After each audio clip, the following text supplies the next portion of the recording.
Hello, ladies and gents. Today I will be reading to you The Case of the Lowercase Letter by Jack Delaney.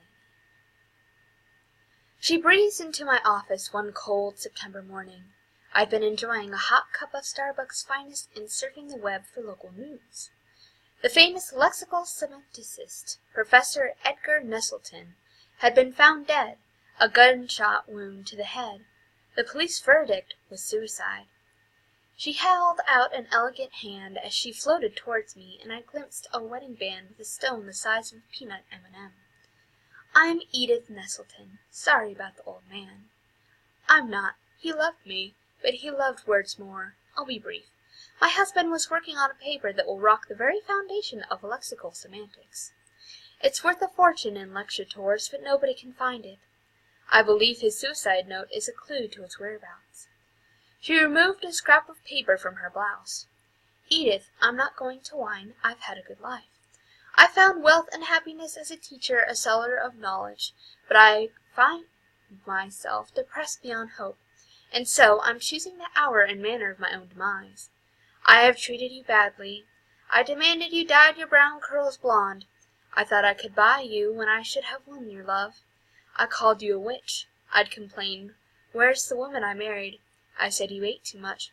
If you wanted change, I could have used a carrot rather than a stick. You probably wanted to wring my neck. Forgive me. Farewell." It's all written in lower case. My husband was a stickler for correct grammar. I refuse to believe it doesn't mean something. Mrs.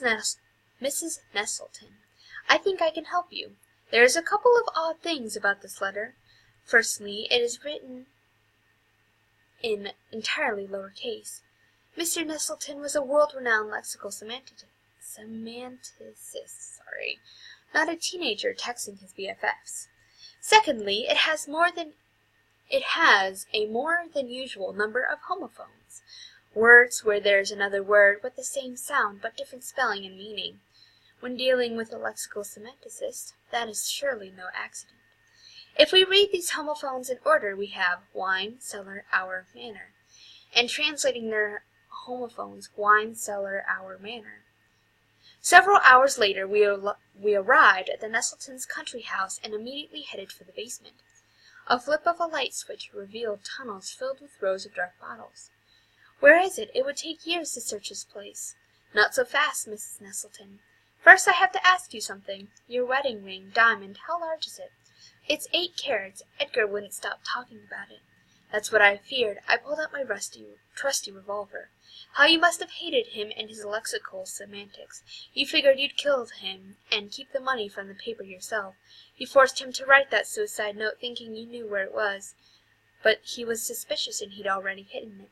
He had another surprise for you, the rest of the note. It doesn't reveal where the paper is. It reveals his killer. The final homophones. Died by one which 8-carat ring. That is, died by which wears 8-carat ring." As the cops left with Mrs. Nettleton, I took a quick round trip of the maze tunnels. It didn't take me long to find it. Most of the wine lay unpacked on racks, but in one corner 2 cases sat stacked, one on top of each other. Carefully, I opened the lower one. And that is it for the case of the lowercase letter. I hope you guys enjoyed it. Thank you very much. Good evening.